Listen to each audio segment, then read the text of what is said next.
നിങ്ങളുടെ ഇഷ്ട പരമ്പരകളുടെ മുഴുവൻ എപ്പിസോഡുകളും ടെലികാസ്റ്റിന് ശേഷം എക്സ്ക്ലൂസീവായി സൺ നെക്സ്റ്റ് ആപ്പിലൂടെ കാണൂ. ഇന്ത്യൻ ഉപഭോക്താക്കൾക്ക് മാത്രം സൗജന്യം. ഇനി ഇതൊന്നും അല്ല സേതോട്ടാ നമ്മുടെ ജീവിതത്തിൽ സംഭവിക്കാൻ പോകുന്നത്. ഭാരതിനെ കൊണ്ട് ഈ കുടുംബത്തിൽ ഇനി ഒരു ഗുണം ഉണ്ടാവാൻ പോകുന്നില്ല. സ്വന്തം കാര്യത്തിനല്ലാതെ 10 പൈസ അവൻ ഈ വീടിന് വേണ്ടി കളയാനും പോകുന്നില്ല. അങ്ങനെ വരുമ്പോ ഭാരം കൂടാൻ പോകുന്നത് സേതുവേട്ടന് തന്നെയാ. അതുമാത്രമല്ലല്ലോ, ഭാനുവിന്റെ പഠിത്തവും മറ്റും ഇനി ആര് നോക്കും? സൂര്യയോട് പറയാൻ പറ്റുമോ? ഭാവന ഇനി ജീവിതത്തിലേക്ക് തിരിച്ചു വരില്ലാന്ന് അവള് തന്നെ തീർത്തു പറഞ്ഞില്ലേ? സത്യം പറഞ്ഞ ഞാൻ ഇത്രയും ചിന്തിച്ചിട്ടില്ല. ഈശ്വര, ഇതൊരു പരീക്ഷണമാണ്. എന്തിനാ ഭാവന നമ്മളിങ്ങനെ ശിക്ഷിക്കുന്നത്? നമ്മൾ ഇനി കഷ്ടപ്പെടാൻ പോകുന്നേ ഉള്ളൂ സേതുവേട്ടാ. അത്രയ്ക്ക് ഭീകരമായിട്ടുള്ള അവസ്ഥയാണ് നമുക്കിനി വരാൻ പോകുന്നത്. സേതുവേട്ടൻ ഭാവനയോടും സൂര്യയോടും സംസാരിക്കണം, എത്രയും വേഗം സംസാരിക്കണം. ഇപ്പൊ തന്നെ നമ്മൾ എന്തെങ്കിലും ചെയ്തില്ലെങ്കിൽ മൊത്തത്തിൽ കൈവിട്ടു പോവും. ആദ്യം നമുക്കറിയേണ്ടത് സൂര്യയ്ക്കും ഭാവനയ്ക്കും ഇടയിൽ മറ്റെന്തെങ്കിലും പ്രശ്നം നടന്നിട്ടുണ്ടോന്നാ. എങ്കിൽ അത് എന്താന്ന് വ്യക്തമായിട്ട് അറിയണം. അതിന് നമ്മളോട് പറഞ്ഞാലല്ലേ അറിയാൻ പറ്റത്തുള്ളൂ മായ. നിനക്കറിയാലോ, പരസ്പരം പഴിചാരാനും കുറ്റപ്പെടുത്താനും രണ്ടുപേരും തയ്യാറാവത്തുമില്ല. അതൊന്നും നമ്മളിപ്പോ പറഞ്ഞിട്ട് കാര്യമില്ല സേതുവേട്ടാ. അവരെന്നേക്കുമായിട്ട് അകലാൻ പോകുന്നവരാ. അതിനു മുമ്പ് നമുക്ക് എന്തൊക്കെ ചെയ്യാൻ പറ്റുമോ അതൊക്കെ ചെയ്യണം. ഭാവന എന്തുണ്ടെങ്കിലും അമ്മയോട് പറയാറുള്ളതാണ്. ചിലപ്പോ എന്തെങ്കിലും അമ്മയോട് പറഞ്ഞിട്ടുണ്ടെങ്കിലോ? അത് പറയാൻ പറ്റില്ല.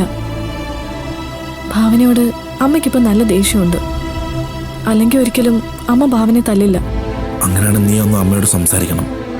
ബുദ്ധിപൂർവ്വം സംസാരിച്ച അമ്മ ചിലപ്പോൾ നിന്നോട് എന്തെങ്കിലും ഉണ്ടെങ്കിൽ പറയും. അപ്പോഴേക്കും ഞാൻ ഭാവനയോട് സംസാരിക്കാം. എന്നാ അതുപോലെ ചെയ്യാൻ ചെയ്തോട്ടെ. നീ പറഞ്ഞ പോലെ ഒന്നും ഇനി പിന്നെ ആവട്ടെ എന്ന് മാറ്റിവെക്കാൻ പറ്റത്തില്ല. ചെയ്യേണ്ട കാര്യങ്ങൾ അപ്പപ്പോ തന്നെ ചെയ്യണം. അങ്ങനെയാണെങ്കിൽ ആദ്യം സൂര്യയെ കാണണോ ഭാവനയെ കാണണോ? ഭാവന തന്നെ ആദ്യം കാണണമേ.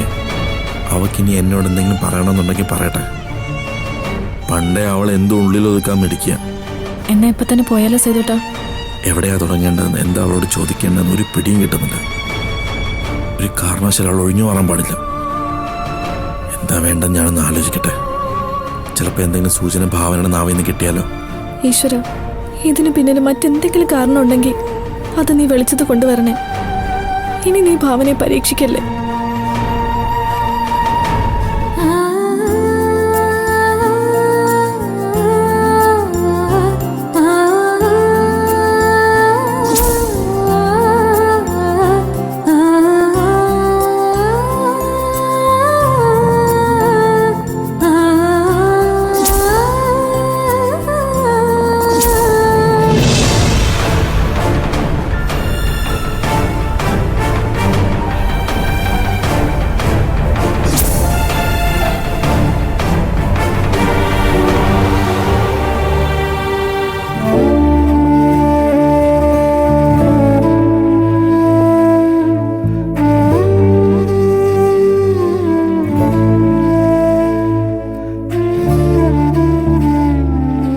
മക്കളെ,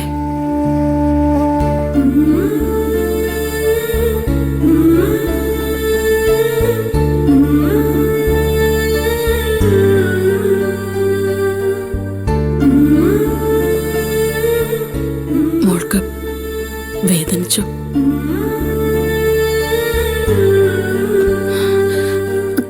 അപ്പോഴത്തെ ആ ദേഷ്യത്തിൽ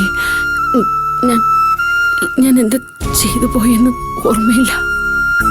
അതൊന്നും സാരമില്ല, എനിക്ക് വേദനിച്ചൊന്നുമില്ല.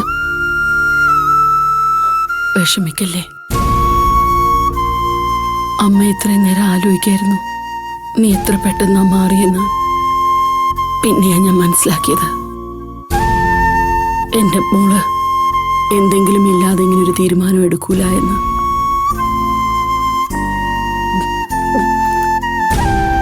സൂര്യമോനെ നീ മറ്റൊരാൾക്ക് വിട്ടുകൊടുക്കണമെങ്കിൽ അതിനെന്തെങ്കിലും ഒരു കാരണം ഉണ്ടാവും.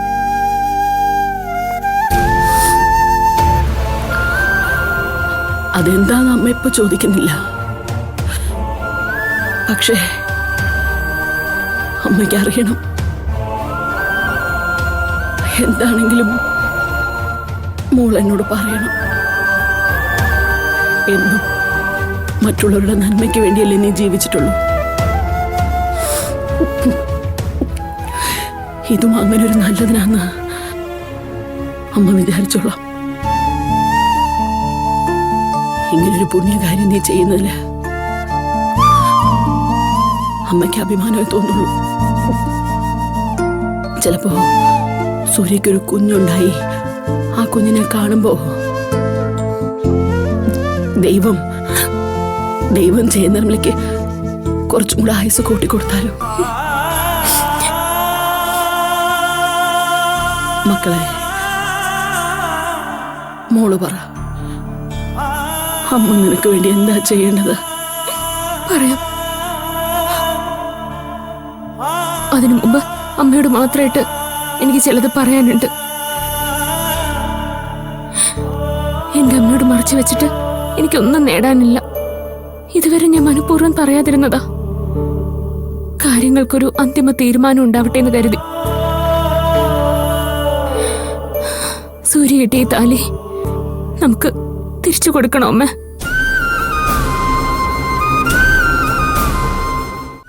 ഈ താലി എന്റെ കഴുത്തിൽ കിടന്ന സൂര്യക്ക് ഒരിക്കലും സമാധാനം കിട്ടില്ല.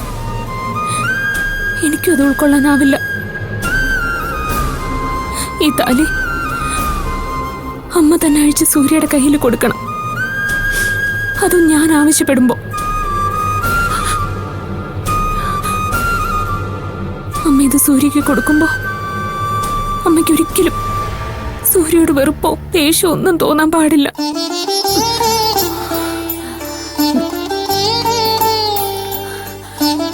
ഇതെന്തിനാ കുഞ്ഞെ നമ്മളിതൊക്കെ ചെയ്യുന്നത്? ഇത് വേണ്ടെങ്കിൽ അഴിച്ച് ജയേൽപ്പിച്ച പോരെ? പോരമ്മേ, സൂര്യ ഒരിക്കലും ഈ താലി സന്തോഷത്തോടെ ഏറ്റുവാങ്ങില്ല. എങ്കിലും നമുക്ക് കൊടുത്തേ പറ്റൂ. ഞാൻ ഇനി പറയുന്ന കാര്യം കൂടി അമ്മ കേട്ട് കഴിഞ്ഞാ അമ്മ തന്നെ ഈ താലി സൂര്യക്ക് സന്തോഷത്തോട് കൊടുക്കും. ഞാൻ ഈ ചെയ്യാൻ പോകുന്നത് എന്റെ സ്വന്തം ഇഷ്ടപ്രകാരമാണെന്ന് അമ്മയ്ക്ക് തോന്നുന്നുണ്ടോ?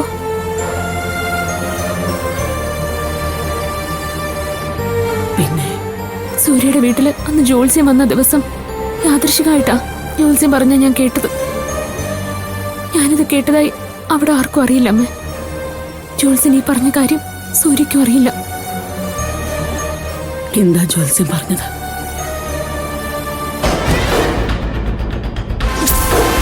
ഈ ജാതകക്കാരിയെ വിവാഹം ചെയ്താൽ സുഖകരമായ ഒരു ദാമ്പത്യ ജീവിതം അസാധ്യമാണ്.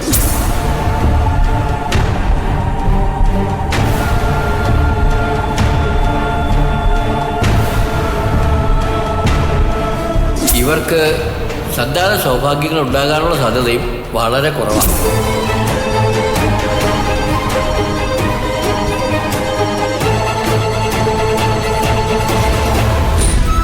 കല്യാണം കഴിഞ്ഞ് ഞങ്ങൾക്കൊരു കുഞ്ഞുണ്ടായ ആ കുഞ്ഞ് പിറന്നു വീഴുന്നത് കാണാൻ സൂര്യ ജീവനോട് ഉണ്ടാവില്ലെന്ന് ജോത്സ്യൻ തീർത്ത് പറഞ്ഞമ്മ.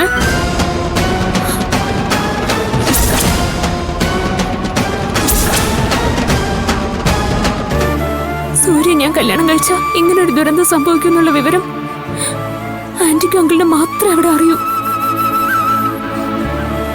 പക്ഷെ ആന്റി അതൊന്നും കാര്യമൊക്കെ എടുത്തിട്ടില്ല.